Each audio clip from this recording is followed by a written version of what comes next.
नमस्कार जय जगन्नाथ। आज भिडियो रे आमे इम्पोर्टेंट आर्टिकल्स गुड़े डिस्कस करवा। पॉलिटीर इम्पोर्टेंट जिते गुड़ा आर्टिकल रहा ताकू डिस्कस करिया कहीं ना परीक्षा रे साधारणतः भाव जितेबाला पॉलिटी क्वेश्चन आसते सब आर्टिकल गुड़ाक ही पचरा जाउची। किसी आर्टिकल अच्छी जोड़ा रिपीटेडली पचरा जाउची। तेणु गोटे भिडियो रे आमे पॉलिटीर सबुजाक इम्पोर्टेंट आर्टिकल गुड़िक डिस्कस करदे। मु एमसीक्यू थ्रू रे पढ़ेबी एवं ता सहित तार किसी रिलेटेड इम्पोर्टेंट आर्टिकल डिस्कस करी वन लिनियर फॉर्मेट रे। तेणु चलतु आरंभ करवा। वीडियोटी टिके लंबा हो जाई पारे, शेष पर्यंत धैर्यर सहित देखंतु। आपण माने जदिओ आपणकर समय दे देखुचंती, तेणु मोर रेस्पॉन्सिबिलिटी जे मु आपण मानकु भलो क्वालिटी कंटेंट प्रोवाइड करी। तेणु चलतु आरंभ करवा।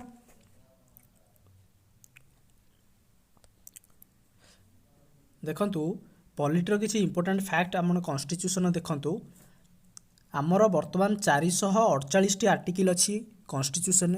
ओरिजिनली 395 आर्टिकल थिला।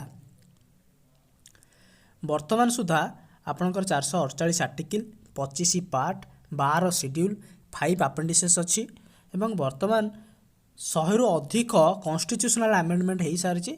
105टी कॉन्स्टिट्यूशनल अमेंडमेंट एपर्यंत होती। नेक्स्ट चलन देखिए तापर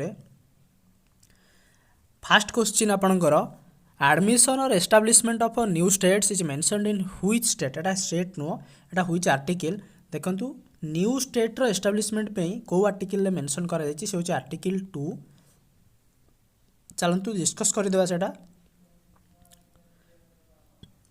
union and it's territory part 1 रे आपणकर article 1 name and territory of the union. से कौन अच्छी ना India that is Bharat shall be union of state. एटा आप आर्टिकल 1 टा एटा पचारि था क्वेश्चन रे। आर्टिकल 2 रे admission and establishment of new states.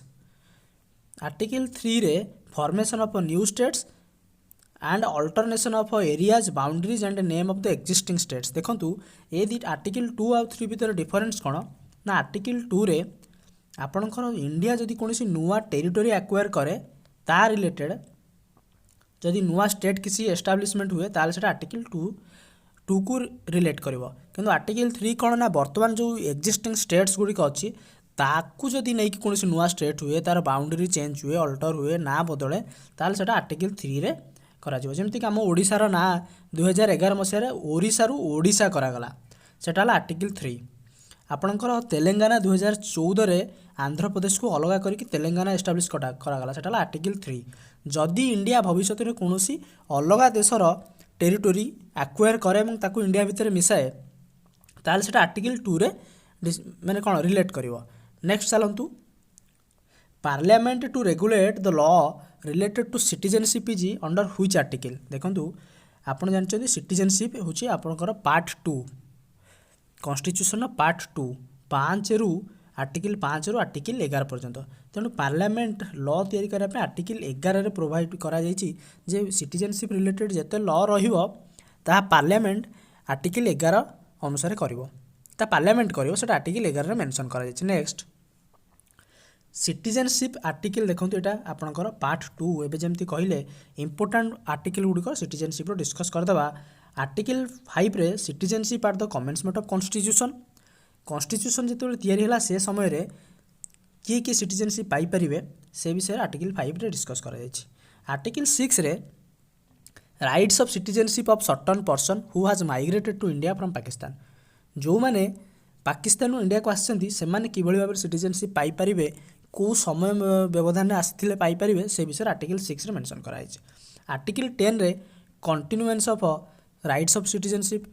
Citizenship केतेबेले रहिबो এবং केतेबेले चाली जीवो से विषय आर्टिकल 10 रे डिस्कस करा जायछि। आर्टिकल 10 रे 11 रे एबे आमे जेमति डिस्कस कले जे सिटीजनशिप जहाँ भी सिटीजनशिप रिलेटेड लॉ तैयारी हबो ता आर्टिकल 11 रे मेंशन करा जायछि। वर्तमान आपण सिटीजनशिप अमेंडमेंट एक्ट सुनिथिबे, न्यूज रे थिला, से मधे आर्टिकल 11 को ही रिलेट करे सिटीजनशिप अमेंडमेंट एक्ट। नेक्स्ट चलन देखिबा fundamental rights are granted to citizen under which article. आपण जानिछन जे फंडामेंटल राइट होची आपनकर पार्ट 3। आमे या मध्य रे एई वीडियो रे आमे टोटली पॉलिटी को कॉन्स्टिट्यूशन टाकू मोटामोटी भाव डिस्कस मध्य करदेबा गोटे वीडियो रे। देखंतु आर्टिकल 12 ରୁ 35 ଆପଣଙ୍କର ଫଣ୍ଡାମେଣ୍ଟାଲ ରାଇଟ୍ ରିଲେଟେଡ୍ ଡିସ୍କସନ୍ ହେଇଥାଏ। ଆପଣ ଜାଣିଛନ୍ତି ଯେ ଆପଣଙ୍କର ଫଣ୍ଡାମେଣ୍ଟାଲ ରାଇଟ୍ 6 ପ୍ରକାର। ଚାଲନ୍ତୁ ସେଇଟା ଦେଖିଦେବା। ପ୍ରଥମ ହେଉଛି ରାଇଟ୍ ଟୁ ଇକ୍ୱାଲିଟି, ଆର୍ଟିକଲ 14 ରୁ 18। ଇଏ ମଧ୍ୟ ଡିସ୍କସ୍ କରିବି ଯେ 14 ରୁ 18ରେ କ'ଣ କ'ଣ ଅଛି, କେବଳ ଅପେକ୍ଷା କରନ୍ତୁ। ରାଇଟ୍ସ ଟୁ ଫ୍ରିଡମ୍, ଆର୍ଟିକଲ 19 ରୁ 22। ରାଇଟ୍ସ ଏଗେନ୍ଷ୍ଟ ଏକ୍ସପ୍ଲୋଇଟେସନ୍, ଆର୍ଟିକଲ 23 ରୁ 24। Rights to freedom of religion, article 25 ରୁ 28। Cultural and educational rights, article 29 ରୁ 30 ଏବଂ rights to constitutional remedy, article 32। ତେବେ ଆପଣ କହିବେ ଏଠି 31 ନମ୍ବରଟି କୁଆଡ଼େ ଗଲା? 31 ନମ୍ବରଟି ହେଉଛି ଆପଣଙ୍କର ରାଇଟ୍ସ ଟୁ ପ୍ରପର୍ଟି, ଯେଉଁଟାକି 44th କନଷ୍ଟିଟ୍ୟୁସନାଲ ଆମେଣ୍ଡମେଣ୍ଟ ଆକ୍ଟରେ କାଟିକି ତାକୁ 300A ଆର୍ଟିକଲରେ ଏଣ୍ଟର କରାଯାଇଛି। ନେକ୍ସଟ ଚାଲନ୍ତୁ, which article contains the right to freedom of speech. Article 19ରେ ଫ୍ରିଡମ୍ ଅଫ୍ ସ୍ପିଚ୍ ବିଷୟରେ ଡିସ୍କସ୍ କରାଯାଇଛି। ଆର୍ଟିକଲ 19ରେ 6 ପ୍ରକାର ଫ୍ରିଡମ୍ ଅଫ୍ ସ୍ପିଚ୍ ବା ଫ୍ରିଡମ୍ ଅଫ୍ ଏକ୍ସପ୍ରେସନ୍ ବିଷୟରେ ଡିସ୍କସ୍ କରାଯାଇଛି। 7ଟି ଥିଲା, ଯେମିତି କହିଲେ ରାଇଟ୍ ଟୁ ପ୍ରପର୍ଟି, ନାଇଁ ରାଇଟ୍ ଟୁ ପ୍ରପର୍ଟି 30ରେ ଥିଲା, 31ରେ। Next, which of the following article of the constitution of India abolishes untouchability. ଦେଖନ୍ତୁ ଆର୍ଟିକଲ 17 ଦ୍ୱାରା ଅନଟଚେବିଲିଟିକୁ ଆବୁଲିସ୍ କରାଯାଇଛି। ଆର୍ଟିକଲ 15 ହେଉଛି ଆପଣଙ୍କର rights against discrimination only on the ground of caste, race, sex, place of birth, gender, ୟାକୁ ନେଇକି ଯଦି ଡିସ୍କ୍ରିମିନେସନ୍ ହେଉଛି ତା ଏଗେନ୍ଷ୍ଟରେ ହେଉଛି ଆର୍ଟିକଲ 15। ଆର୍ଟିକଲ 17 ଆପଣ ଜାଣିଲେ ଅନଟଚେବିଲିଟି। ଆର୍ଟିକଲ 18 ହେଉଛି ଆପଣଙ୍କର ଆବୁଲିସନ୍ ଅଫ୍ ଟାଇଟେଲ୍। ଆର୍ଟିକଲ 20 ହେଉଛି ଆପଣଙ୍କର ଏଗେନ୍ଷ୍ଟରେ ଯଦି ଆପଣଙ୍କୁ କୌଣସି ପ୍ରକାର ମାନେ ଯେତେବେଳେ ଡିଟେନସନ୍ କରାଯାଏ, ରାଇଟ୍ ଏଗେନ୍ଷ୍ଟ ଡିଟେନସନ୍ ତ ହେବନି, ରାଇଟ୍ ଏଗେନ୍ଷ୍ଟ ଡିଟେନସନ୍ ନୁହଁ, ଏପରେ ଏଇଠି ଅଛି ମୁଁ ଡିସ୍କସ୍ କରିଦେଉଛି। ଆର୍ଟିକଲ 20ଟି ଦେଖନ୍ତୁ, ଆର୍ଟିକଲ 14ଟି ହେଉଛି ରାଇଟ୍ ଇକ୍ୱାଲିଟି ବିଫୋର୍ ଲ। ଏଥିରେ ମଧ୍ୟ ଦୁଇ ପ୍ରକାର ଥାଏ, ଇକ୍ୱାଲ୍ ପ୍ରୋଟେକ୍ସନ୍ ଅଫ୍ ଲ ଆଉ ଇକ୍ୱାଲିଟି ବିଫୋର୍ ଲ। ଆର୍ଟିକଲ 15 ହେଉଛି prohibition of discrimination on the ground of religion, race, caste, sex or place of birth. Article 16 ହେଉଛି equality of opportunity in matter of public employment. Article 17 ହେଉଛି abolition of untouchability ଏବଂ article 18 ହେଉଛି abolition of titles. Next ଦେଖନ୍ତୁ, which article deals with the right to elementary education. Article 21A। ତେବେ କୋଶ୍ଚିନ୍ଟି ହେଉଛି, ବର୍ତ୍ତମାନ ଗୋଟେ question ମୁଁ ଆପଣଙ୍କୁ କରୁଛି, ତାର ଆନ୍ସର ଆପଣମାନେ କମେଣ୍ଟରେ ଦେବେ। ଆର୍ଟିକଲ 21Aରେ ଏଣ୍ଟର ହେବା ପୂର୍ବରୁ rights to elementary education constitution କେଉଁ ପାର୍ଟରେ ଥିଲା ଏବଂ କେତେ ନମ୍ବର ଆର୍ଟିକଲରେ ଥିଲା? ନେକ୍ସଟ ଦେଖନ୍ତୁ, ରାଇଟ୍ସ ଟୁ ଫ୍ରିଡମ୍ରେ 19 ନମ୍ବର ହେଉଛି freedom of speech and expression. ଯେଉଁ 6 ପ୍ରକାରର freedom of speech and expression ଅଛି ସେ 19 ନମ୍ବରରେ। 20ରେ protection in respect of conviction for offence. ଏ ଯେଉଁ ଡିଟେନସନ୍ କହୁଥିଲି, ଡିଟେନସନ୍ ନୁହେଁ, ମାନେ ଆପଣଙ୍କ ଯଦି ଆରେଷ୍ଟ କରାଗଲା ଆପଣ ନିଜ ଏଗେନଷ୍ଟରେ ଯେମିତି ସାକ୍ଷୀ ନ ଦେଇପାରିବେ ବା ନିଜ ଏଗେନଷ୍ଟରେ ନିଜକୁ ଦୋଷୀ ମାନେ ପୋଲିସ ମାନେ ନ କରାଇପାରେ, ସେଥିପାଇଁ against respect of conviction for offence. ମାନେ ଆପଣ ଯେଉଁ ଆରେଷ୍ଟ ପୂର୍ବରୁ ଆପଣଙ୍କୁ କିଛି ରାଇଟ୍ସ ମିଳିଥାଏ, ସେଟା ହେଲା protection in respect of conviction for offence. Next article 21 ହେଉଛି protection of life and personal liberty. Article 22 ହେଉଛି protection against arrest and detention in certain cases. ଦେଖନ୍ତୁ ଆର୍ଟିକଲ 19 କେବଳ ଯଦି ନ୍ୟାସନାଲ୍ ଏମର୍ଜେନ୍ସି ହିଁ ଆପ୍ଲାଏ ହେଇଛି, ତେବେ ଆର୍ଟିକଲ 19କୁ ୱିଡ୍ର କରିହେବ। ଆର୍ଟିକଲ 20 ଏବଂ 21 କୌଣସି ଏମର୍ଜେନ୍ସିରେ ମଧ୍ୟ ୱିଡ୍ର କରିହେବ ନାହିଁ। କେବଳ ଆର୍ଟିକଲ 19କୁ ଆପଣ ନ୍ୟାସନାଲ୍ ଏମର୍ଜେନ୍ସି କେସ୍ରେ ୱିଡ୍ର କରିପାରିବେ ଏବଂ 20 ଏବଂ 21କୁ ଆଉ କୌଣସି ଏମର୍ଜେନ୍ସି କେସ୍ରେ ୱିଡ୍ର କରିପାରିବେନି। ଏଇ ତିନିଟାକୁ ଛାଡ଼ିଲା ପରେ ଅନ୍ୟ ସମସ୍ତ ଫଣ୍ଡାମେଣ୍ଟାଲ ରାଇଟ୍ସକୁ ୱିଡ୍ର କରିହେବ। ନେକ୍ସଟ ଦେଖନ୍ତୁ, right to privacy is a fundamental right under which article. Right to privacy ହେଉଛି ଆପଣଙ୍କର ଆର୍ଟିକଲ 21 ଅଣ୍ଡରରେ ଗୋଟେ ଫଣ୍ଡାମେଣ୍ଟାଲ ରାଇଟ୍ କରାଯାଇଛି। 2017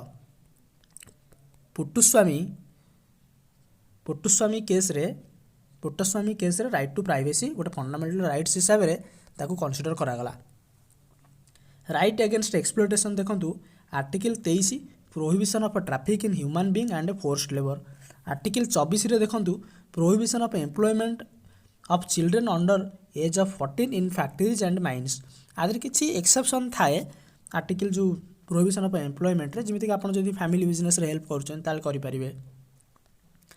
ନେକ୍ସଟ ଦେଖନ୍ତୁ, Which of the following article is related to freedom to manage religious affair? देखंतु article 26 रे religious affair को manage करिया पई फ्रीडम मिलता है। डिस्कस कर देबा सेटा। Right to freedom of religion देखो आर्टिकल 25 रे freedom of conscience and free profession practice and propagation of religion ता माने कोन कहूची जे आपण निज निज मतरे आपण को रिलीजन को ग्रहण करिवे आपण को रिलीजन को प्रैक्टिस करिवे एवं को रिलीजन को आपण प्रोपागेट करिवे सेटा आपणक निजर मत सेटा से फ्रीडम आपनको कॉन्स्टिट्यूशन आर्टिकल 25 रे दोची। Freedom to manage religious affair जड़े गोटे रिलीजियस ऑर्गेनाइजेशन ता रिलीजन को से निजे मैनेज करि पारिबो। आर्टिकल 27 कहूँ फ्रीडम आज टू पे taxes for promotion of any particular religion को रिलीजन को प्रमोट करने पाई टैक्स देवा को पड़ो ना से विषय आर्टिकल 27 कहूँ। आर्टिकल 28 कौन कहूँ freedom from attending religious instruction आपड़ जब चाहिए रिलीजियस इंस्ट्रक्शन आप निजे अटेंड करें न चाहिए न करि पारंती एवं एजुकेशनल इंस्टीट्यूशन एथुरु फ्रीडम दिया जाइछि बा बाद दिया जाइछि ए रिलीजियस इंस्ट्रक्शन पाई। नेक्स्ट देखिबा protection of interest of minorities in is mentioned in which article देखंतु माइनॉरिटीज मानकर इंटरेस्ट को प्रोटेक्ट पाई आर्टिकल 29 एवं 30 रे मेंशन करा जाइछि। तबे चलंतु डिस्कस कर देबा। देखंतु cultural and educational rights protection of interest of minorities article 30 होची rights of minorities to establish administer educational institution. तापर देखंतु article 32 rights to constitutional remedies एथरे कौन हम ना आपन जदि कोनोसी फंडामेंटल राइट आपनकर हनन होची तेबे 32 नंबर आर्टिकल हिसाब रे आपन डायरेक्टली सुप्रीम कोर्ट को जाई परिबे फंडामेंटल राइट्स प्रोटेक्शन पाई सेटा आपन सुप्रीम कोर्ट रिट इश्यू करिकी 5 प्रकार रिट थाए ताकू इश्यू करिकी सुप्रीम कोर्ट आपनकर फंडामेंटल राइट को रिस्टोर करिवो। नेक्स्ट देखिबा article 32 belongs to which part of the Indian constitution आमे जानि छथि एपर्यंत आर्टिकल 1 होची आपनकर union and its territory part 1 part 2 होची आपनकर सिटीजनशिप पार्ट 3 होची आपनकर फंडामेंटल राइट तेणु आर्टिकल 32 जदि गोटे फंडामेंटल राइट तेणु ये पार्ट 3 रे ही जीवो। There are 5 types of writs provided under article 32 of constitution देखंतु से 5 प्रकार रिट्स कोन एबे जहा कथा हेतिले हाबियस कॉर्पस मांडामस प्रोहिबिशन सर्ट्यूटरी क्यो यूवारंटो हाबियस कॉर्पस रे गोटे भल फिल्म अछि आपण देखि परिबे। नेक्स्ट चलंतु article 39A provides for article 39A रे कौन प्रोवाइड करा जायछि देखंतु आर्टिकल 39 रे equal justice and free legal aid 39A article 36 रु आपनकर 51 होछि DPSP directive principle of state policy तबे 39A रे कौन प्रोवाइड करा जायछि equal justice and free legal aid चलंतु डिस्कस कर देबा। आर्टिकल 40 रे आपनकर organisation of village panchayat define करा जायछि। आर्टिकल 44 बहुत important famous uniform civil code discuss करा जायछि। आर्टिकल 12 रे आपनकर डेफिनेशन ऑफ स्टेट जहाँ डिस्कस करा जायछि आर्टिकल 36 रे मध्य ताही डेफिनेशन ऑफ स्टेट डिस्कस करा जायछि। नेक्स्ट चलंतु जेमते भी पार्ट 4 विषय रे कहउतली directive principle of state policy article 39A equal justice and free legal aid जदि कोनोसी लोक तांको पाखरे पैसा नाही कोनोसी लॉयर हायर करिया पई तेणु से लीगल एड पाइबे बा गवर्नमेंट तांको पई सरकारी वकील देबे। आर्टिकल 40 कौन कहूँ ऑर्गेनाइजेशन ऑफ विलेज पंचायत आमर जो 73rd एवं 74th आमेंडमेंट एक्ट द्वारा पंचायत एवं म्युनिसिपालिटी को कॉन्स्टिट्यूशनल स्टैट्यूट्स दिया जाइछि ता पूर्वरु आर्टिकल 40 रे कहा जाइतला जे विलेज पंचायत ऑर्गेनाइज करिया पाई। आर्टिकल 41 देखंतु rights to work to education and to public assistance in certain cases. Article 43 देखंतु living wage etcetera for workers माने एक बंचिबा धरणर जेतिकी वेज मिनिमम वेज दरकार सेतिकी जेमिति वर्कर्स मन को मिलिबो सेति आर्टिकल 33 रे ना 43 रे कहा जाइछि। आर्टिकल 43A देखंतु participation of workers in the management of industries आपण देखिथे ट्रेड यूनियन ये सब आर्टिकल 43 अंडर रे ही कहा जाइछि।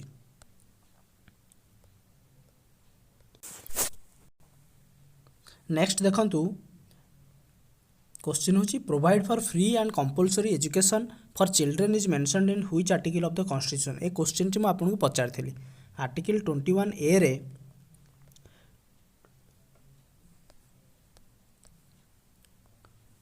आर्टिकल 21A रे आपणकर जो free elementary education to childrens अच्छी सेटा को आर्टिकल मेंशन करा जायतिला बोली पचारि से हूँ आर्टिकल 45 ऑफ DPSP रे मेंशन करा जायतिला।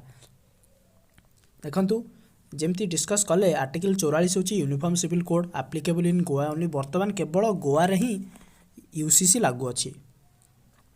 आर्टिकल 45 देखंतु provision for free compulsory education of children एबे डिस्कस कले।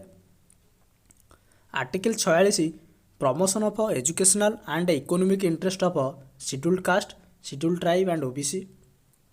आर्टिकल 47 देखंतु duty of the state to raise the level of nutrition and standard of living and to improve public health. तापर question देखंतु which article of Indian constitution provide for the village panchayat. एक कथा मध्य discuss करथिले article 40।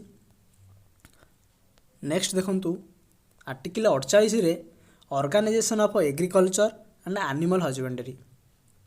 Article 49 देखंतु protection of monuments and places and objects of natural importance. Article 50 separation of judiciary from executive. Article 51 promotion of international peace and security. देखंतु यही तीनटा जानको बहुत इंपोर्टेंट। नेक्स्ट देखंतु impeachment of president is mentioned in which article. Impeachment माने कौन महाभियोग प्रस्ताव। आम जदि राष्ट्रपति को पदवी हटाइबा चाहिए ताल महाभियोग प्रस्ताव आनिले पार्लियामेंट रे राष्ट्रपति को पदवी हटा जाई पारिबो। से महाभियोग प्रस्ताव बा इम्पिचमेंट प्रोसीजरटा को आर्टिकल मेंशन करा जायछि से होछि आर्टिकल 61। देखिबा प्रेसिडेंट को रिलेटेड देखंतु आर्टिकल 52 रे कहा जायछि president of India is the head of the state. देखंतु आर्टिकल 54 रे कहा जायछि इलेक्शन प्रोसीजर ऑफ प्रेसिडेंट। तांकर इलेक्शन केमिति हबो को माने से इलेक्टोरल कॉलेज रो मेंबर होई परिबे एवं को मेंबर रो वोट रो वैल्यू केते रहइबो सेटा आर्टिकल 54 रे कहा जायछि। एवं जेमिति सिंगल ट्रांसफरेबल वोट थाए से कथा मध्य आर्टिकल 54 रे मेंशन करा जायछि। आर्टिकल 61 जेमिति आमे जानले इम्पिचमेंट प्रोसीजर। आर्टिकल 72 रे pardoning power of the president. Pardoning माने कौन ना क्षमा देवार जो पावर थाए सी चाहिए मृत्युदंड को मध्य क्षमा करें कौन से सजा को कमे पारे एवं कौन सी दंडर रूप मध्य बदल पारे सी केवल प्रेसिडेंट करें। तेणु से पावरटा तांको आर्टिकल 72 रे अंडर दि जाइए। आर्टिकल 74 देखंतु council of ministers to aid and advise the president. तापर देखंतु article 123 power of president to promulgate ordinance. आपण जानिछंती जदि लोकसभा वर्तमान तार माने लोकसभार हाउस चली नथिबो एवं सेतेबेले अधिवेशन बंद थिबो तेबे प्रेसिडेंट जदि कोनोसी इमरजेंसी अच्छी निहाती दरकार अच्छी तेबे से ऑर्डिनेंस माध्यम रे कोनोसी एक लॉ को लागू करि परिबे। तेबे आर्टिकल 143 देखंतु power of president to consult supreme court. जेतेबेले आवश्यक पड़े प्रेसिडेंट सुप्रीम कोर्टर कंसल्टेशन नहीं थांती एवं ताहा तांको ऊपर बाध्य न थाए जे से मानिबे कि न मानिबे। सुप्रीम प्रेसिडेंट चाहिए मानि पारंती चाहिए न मानि मध्य पारंती। ये होछि आर्टिकल 143 अंडर रे। नेक्स्ट देखंतु establishment and constitution of supreme court is mentioned in article 124। Next देखंतु Which of the given article of Indian Constitution empowers President to grant pardon to any person। एबे डिस्कस करिक आसिला article 32 रे president कहा को भी चाहिए क्षमा देई पारिबे। देखंतु गवर्नर ऑफ स्टेट विषय रे वर्तमान डिस्कस करदबा। आर्टिकल 153 रे गवर्नर ऑफ स्टेट को मेंशन करा जायछि। आर्टिकल 155 रे अपॉइंटमेंट ऑफ गवर्नर को मेंशन करा जायछि। आर्टिकल 161 रे power of governor to grant pardon and others. जेमिति कि प्रेसिडेंट को आर्टिकल 72 अंडर पार्डन पावर दि जाइछि सेमति 161 रे आपणकर गवर्नर को मध्य पार्डनिंग पावर दि जाइछि। Article 163 council of minister to aid and advise the governor. देखो article 213 power of governor to promulgate an ordinance जमीती आर्टिकल 123 रे आपणकर 123 रे जमीती आपणकर प्रेसिडेंट को मिली ऑर्डिनेंस रो पावर सेमती 213 रे आपणकर राज्यपाल को मध्य मिली। नेक्स्ट देखंतु which article of Indian constitution is related to council of minister article 74 कौन कही ना there will be a council of minister to advise to aid and advise the president. Next देखंतु प्राइम मिनिस्टर का विषय देखिदेवा article 75 रे president appoints PM and other ministers and appointed PM and other ministers are appointed by president on the advice of PM prime minister को president appoint करथांती एवं अन्य जो minister माने रहिले तांको प्राइम मिनिस्टर जहाँ को रेकमेंड करेंगे प्रेसिडेंट तांको ही मिनिस्टर हिसाब से शपथ पाठ करेंगे। Minister holds their office during the pleasure of president council of minister is collectively responsible to the Lok Sabha यहाँ क्वेश्चन आसे जे council of minister is collectively responsible to whom बेले बेले ऑप्शन देई थाए राज्यसभा बेले बेले देई थाए पार्लियामेंट बेले बेले देई थाए आपणकर प्रेसिडेंट किंतु तार एक्चुअल आंसर होची they are responsible to Lok Sabha. Article 78 देखंतु duty of a prime minister as respect furnishing the information to president.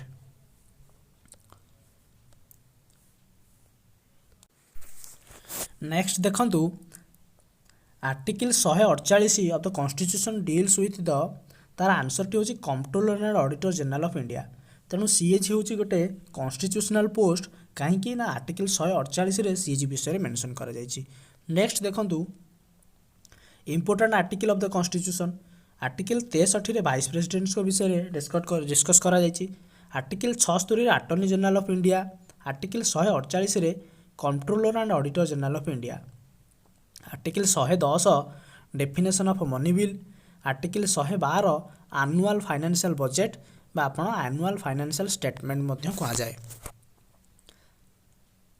Next चलतु देखिबा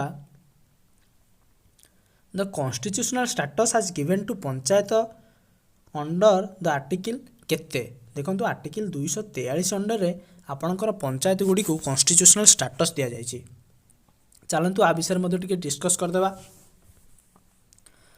73rd Amendment Act of 1992 added a new part IX to the Constitution titled the Panchayat covering provision from 243 ରୁ 243O and a new 11th schedule covering 29 subjects for the functioning of the Panchayat were added। देखंतु 1992 मसीह 73rd Constitutional Amendment Act रे पंचायत को constitutional status दिया गला सेथर गोटे part IX बोली नुआ part add करा गला एवं आर्टिकल 243 ରୁ 243O पर्यंत पंचायत रिलेटेड जो मैटर रहिला सेतार 29 टी सब्जेक्ट रहिला जहाँकि पंचायतर सब माने फंक्शनिंग पे ताको हेल्प करिवो। सेमती 74th कॉन्स्टिट्यूशनल अमेंडमेंट एक्ट रे आपणकर म्युनिसिपालिटी को मध्य कॉन्स्टिट्यूशनल स्टेटस मिलिला एवं ताकू पार्ट IX ए रे रखा गला। नेक्स्ट चलते देखिबा important article of Indian constitution देखंतु 243 ए रे आपणकर ग्राम सभा एवढे पंचायत रिलेटेड अच्छा 243 बी रे आपणकर कॉन्स्टिट्यूशन ऑफ पंचायत 266 देखंतु consolidated fund of India and public accounts fund 276 रे देखंतु कंटीजेंसी फंड ऑफ इंडिया 280 रे फाइनेंस कमिशन एटा बहुत इंपोर्टेंट 280 बार बार क्वेश्चन आसे फाइनेंस कमिशन आपण को मोर गोटे क्वेश्चन जे वर्तमान इंडिया रे केतेतम फाइनेंस कमिशन फंक्शन करूची एवं तार चेयरमैन किए एवं से जो रेकमेंडेशन देबे कोरु केते वर्ष पर्यंत ताहा फंक्शन करिवो। देखंतु article 300 A right to property आगुरु पचारिथिली क्वेश्चन जे केते नंबर आर्टिकल रे राइट टू प्रॉपर्टी को इंसर्ट करा जायछि जोटा कि आपणकर आर्टिकल 31 रु कटा जायथिला। नेक्स्ट देखंतु supreme court article 124 establishment and constitution of supreme court एटा आगुरु मध्ये डिस्कस करिसंती। आर्टिकल 131 अंडर रे original jurisdiction of the supreme court साधारणतः भाव ओरिजिनल जुरिस्डिक्शन कौन होता है ना जो केसटी डायरेक्टली सुप्रीम कोर्ट को पाखक प्रथम रु ही जापर जमीती कि कौन दुटा राज्य भितर बद सेंटर एवं राज्य भितर बद कौन नदी को लेकिन जदि बद राज्य राज्य मध्य थाए से केस डायरेक्टली सुप्रीम कोर्ट पाखक जापर आर्टिकल 132 देखंतु appellate jurisdiction of supreme court in appeals from the high court in certain cases जदि कौन केस रे हाई कोर्ट रु केस परे प्रथम हाई कोर्ट रे हेची ता परे सुप्रीम कोर्ट को जाओ सेटा अपील को आजिवो एवं 132 आर्टिकल रे अपील रिलेटेड केस गुड़िक मेंशन करा जायछि नेक्स्ट चलन देखिबा हाई कोर्ट देखंतु article 214 high court for the states article 226 power of high court to issue certain writ एटा डिस्कस करथिले जे आर्टिकल 32 रे किभଳି भाबरे आपणकर रिट इश्यू करिवार पावर मिलिछि सुप्रीम कोर्ट को एवं हाई कोर्ट को 226 अंडर मिलिछि नेक्स्ट चलन देखिबा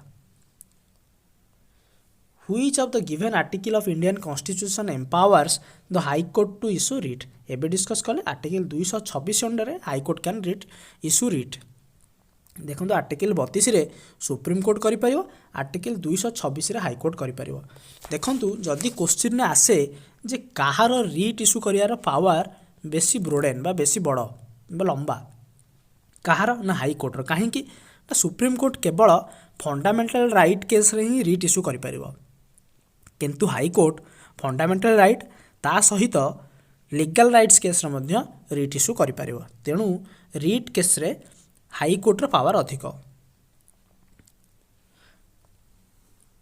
नेक्स्ट देखंतु इमरजेंसी रिलेटेड इमरजेंसी गोटे गुरुत्वपूर्ण चैप्टर पॉलिटी याकू नहीं मोर गोटे शॉर्ट वीडियो मध्य अछि मो चैप्टर आपन चाहि मो चैनल रे आपन चाहिए देखि परिवे आर्टिकल देखो 352 रे प्रोक्लेमेशन ऑफ नेशनल इमरजेंसी विषय को जाइछि नेक्स्ट आर्टिकल 356 रे स्टेट इमरजेंसी बा प्रेसिडेंट रूल विषय को जाइछि आर्टिकल 360 रे फाइनेंशियल इमरजेंसी मध्य विषय मध्य को जाइछि देखंतु नेशनल इमरजेंसी दी प्रकार गोटे होछि आपनकर आर्म्ड रिबेलियन गोटे होछि एक्सटर्नल इंसर्जेंसी आमे डिस्कस करिथिले जे नेशनल इमरजेंसी केस रे आपण केवल आर्टिकल 19 को काटी पारिबे बा विड्रॉ करि पारिबे फंडामेंटल राइट नहले अन्य कोनोसी केस रे आर्टिकल 19 विड्रॉ होई परिबो नाही बा fundamental right to speech and expression withdraw होई परिबो नाही सेमती देखंतु आपनकर नेशनल इमरजेंसी आज पर्यंत भारत रे 3 थर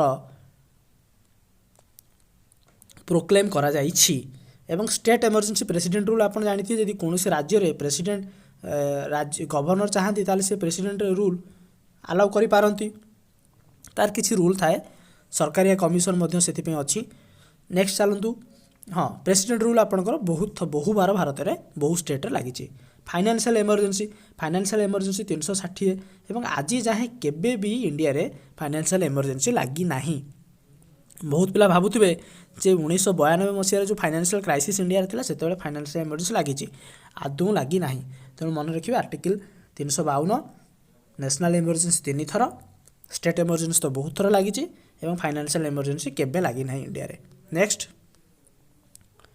देखंतु ट्रिब्यूनल जहाँ अच्छी आपणकर सेटा गोटे जुडिशियल बॉडी आर्टिकल 323 ए रे एडमिनिस्ट्रेटिव ट्रिब्यूनल गुड़िक डिस्कस करा जायछि नेक्स्ट देखंतु election 324 article superintendents direction and control of elections to be vested in an election commission देखंतु वर्तमान भारत में 3 जण इलेक्शन कमिशनर अछंती ता भितर जणे होउचंती आपणकर चीफ इलेक्शन कमिशनर एवं आउ 2 जण होउचंती इलेक्शन कमिशनर तांको काम कोन ना जनरल असेंबली रो इलेक्शन गुडी को जनरल असेंबली एवं पार्लियामेंट इलेक्शन को से माने कंडक्ट करेबे तेणु आपण को मोर प्रश्न वर्तमान भारत रो मुख्य इलेक्शन कमिशनर किए अछंती देखंतु article 325 no person to be eligible for inclusion in or to claim to be included in a special electoral roll on ground of religion race caste or sex next चलून देखिबा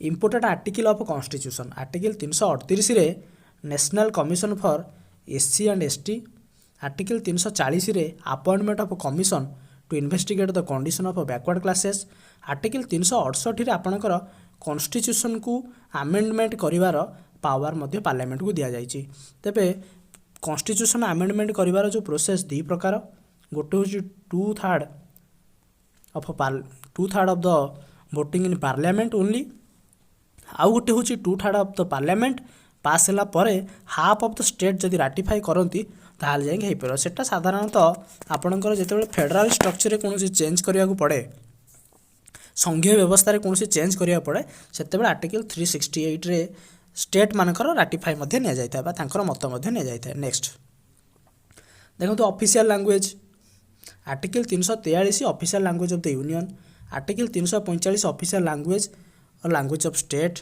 article 348 रे language to be used in the supreme court and in high court article 351 रे directive for the development of Hindi language.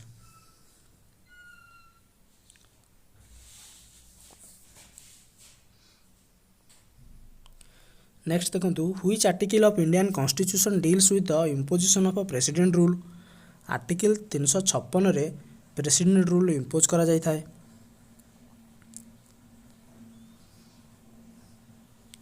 Which article of Indian constitution defines money bill article 110 रे money bill को define करा जाय थाए। देखो ये money bill can be introduced by A minister only it can only be introduced in it cannot be introduced in Rajya Sabha or Vidhan Parishad. It can only be introduced in the Lok Sabha with prior recommendation of the president.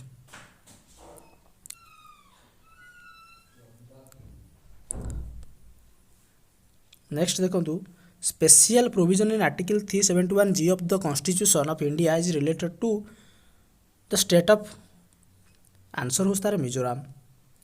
देखो जो special provision जो state मानक related अच्छे discuss करदे article 371 B Assam article 371 C Manipur article 371 F Sikkim article 371 H Arunachal Pradesh related discuss करा जाय थाए।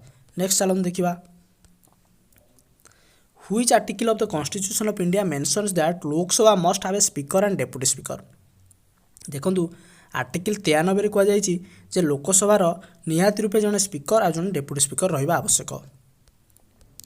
Next article 239 deals with देखो administration of union territory by president article 239 रे डिस्कस करा जायछि। देखो which article of Indian constitution directs the state to take step to separate the judiciary from executive in the public service of the state एबे discuss करिकारथिले जे article 50 रे कुआ जायछि जुडिशियरी शुड बी कौन separated from executive directive principle ने कथा कुआ जायछि। Finance commission is under which article देखो फाइनेंस कमिशन एटा आगुर मध्य डिस्कस करिछि एटा बहुत इंपोर्टेंट बार बार क्वेश्चन आसे 280 आर्टिकल फाइनेंस कमिशन डिस्कस करा जाय था। Next question which article of Indian constitution deals with the imposition of president rule एक कथा मध्य डिस्कस करिसेंते एटा रिपीट हो जायछि 356। Next which of the given article of Indian constitution deals with national commission for scheduled caste तार answer होछि 338।